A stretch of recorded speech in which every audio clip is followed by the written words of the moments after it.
सबसे ज्यादा ये टॉपिक आता है क्वाड्रेटिक इक्वेशन, एक्सप्रेशन, अलजेब्रा का। तो जब भी आप तैयारी करें, कहां से स्टार्ट करें, तो मैं ये बोलूंगा कि अलजेब्रा में आपके 3-4 टॉपिक होते हैं, सेट पूरा पक्का तैयार कर ले।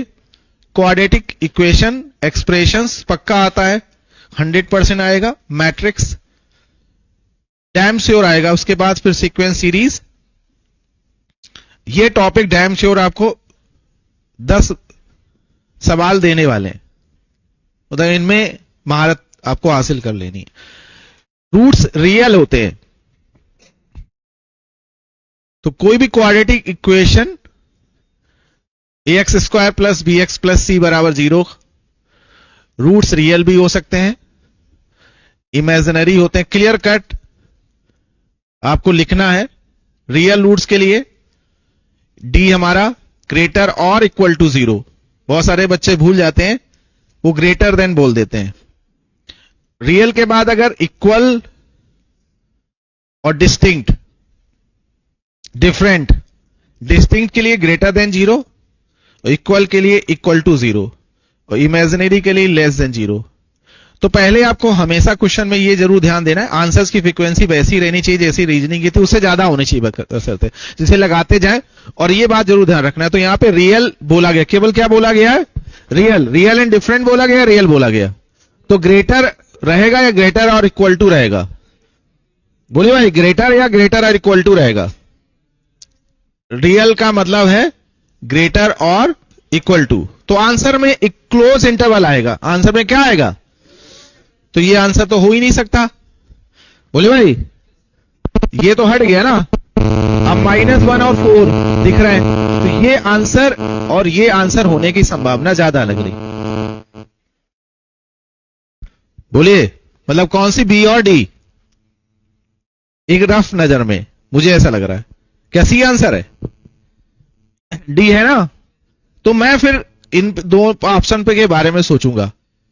कम टाइम हुआ तो इनमें से फिर भगवान का नाम लेके कोई ले लेंगे, या मेरी प्रैक्टिस है, मगर बी और डी पे ही ऑप्शन मारेंगे। तो ये मतलब एक ऐसा था कि आप कैसे, मतलब तुक्का जो मारते हैं ना, तो इसी को बोलते हैं कि आप पहले मिनिमम पॉसिबिलिटी कर सकते हो। केवल और केवल एक कॉन्सेप्ट था कि ग्रेटर या ग्रेटर और इक्वल टू। अगर इक्वल पता है तो क्लोज इंटरवल आएगा। क्लियर है ना? अब आप क्या गए, ये वाला आंसर आपने मार दिया था, तो फिर तो भगवान ही नहीं बचाएगा आपको। चलिए, तो इसीलिए कॉन्सेप्ट बहुत अच्छे से होना चाहिए, कॉन्सेप्ट से बहुत हिंट मिलती है। ठीक है, अब हम लोग देख लेते हैं डी क्या है, ग्रेटर और इक्वल टू 0। डी का मतलब b² -4ac ग्रेटर और इक्वल टू 0। साथ साथ सॉल्व जरूर करते रहे, प्रैक्टिस बहुत नीड होती है मैथ्स में, करते जरूर रहिए।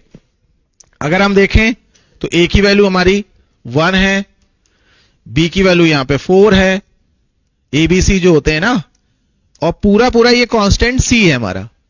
तो c की वैल्यू α² -3α है, बस यहां पे हम रखेंगे।